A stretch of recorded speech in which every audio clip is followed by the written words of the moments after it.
Ladies and gentlemen, this is MTG Traders. My name is Taryn, and this is 3-color God-Pharaoh's Gift.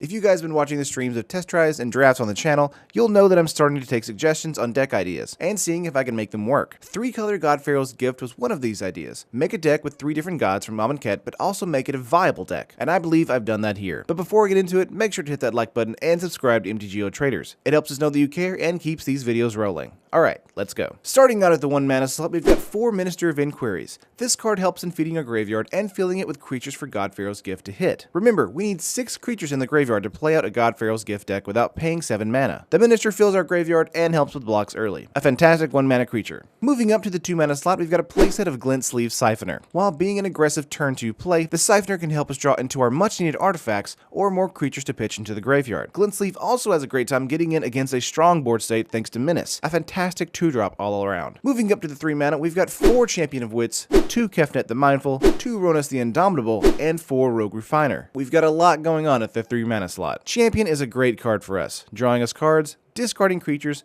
and even being a great reanimation target in the mid to late game, drawing us even more cards. And Kefnet is great when you have a full hand or when you need more power in the field for Ronas to trigger. Kefnet is also great at drawing cards as well as getting in for 5/5 flying damage. Ronas? Well, he's Ronas. Being able to get him for such an easily reachable requirement is awesome. And since he can pump other creatures himself, you'll likely be swinging in groups with him. Both gods here are also fantastic for God-Pharaoh's Gift targets as well, letting you have pressure turn over turn. Lastly, Rogue Refiner is great for drawing us cards and giving us energy, as well as trading up or even getting extra damage in. 3 power is nothing to sneeze at these days. The last 4 creatures in the deck? 1 the Scarab God and 3 Striped Riverwinder. The Scarab God is our second Reanimator production machine, as it's a hard to remove target once it hits the battlefield, and makes your opponent naturally lose life for reanimating even our opponent's creatures. It's a fantastic bomb, but we only have enough room for 1 in the deck. And the Striped Riverwinder? These are here as cycling cards only. I would never dream of casting these cards outright, but they do help us draw cards and feed our graveyard, making them prime targets for reanimation. The other spells in the deck? Removal and graveyard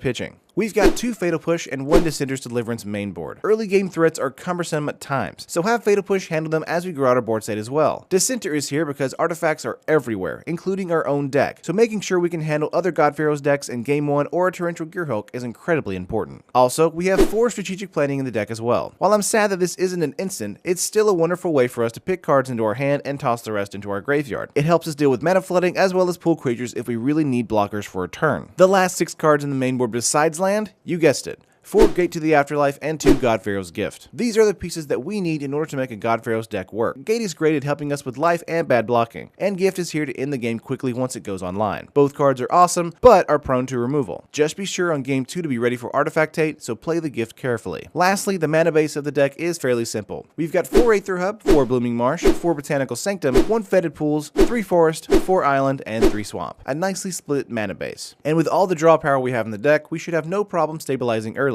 But let's say we did well in game 1, but need a bit more specific removal. Let's go over the sideboard. We've got 1 Dissenter's Deliverance for additional artifact hate, 2 Lay Bare the Heart for control hate, 2 Negate for removal hate, 2 Appetite for the unnatural for enchantment hate and more artifact hate, 2 Bantu's Last Reckoning to clear full board state we do not like, 1 Lost Legacy to fight Ulamogs and other combos decks in standard, 2 Prowling Sepulchre to help against, again, control, 1 Yahini's Expertise for additional removal, and 2 Noxious Gearhulk for reanimator targets with great upside. And that is the full 75. On MTGOtraders.com, it's coming to a nice 105 tickets. This is also completely rotation proof as well, so if you're buying in, be happy knowing that when Ixalan releases, you're not losing a single card. But let me know what you think of the deck. Love it? Hate it? Have suggestions for it? I'm always in the comments below and I answer them as often as I can. As always, like the video if you liked it and subscribe to MTG Traders for more content like this in the future. I'll see you guys in the next video.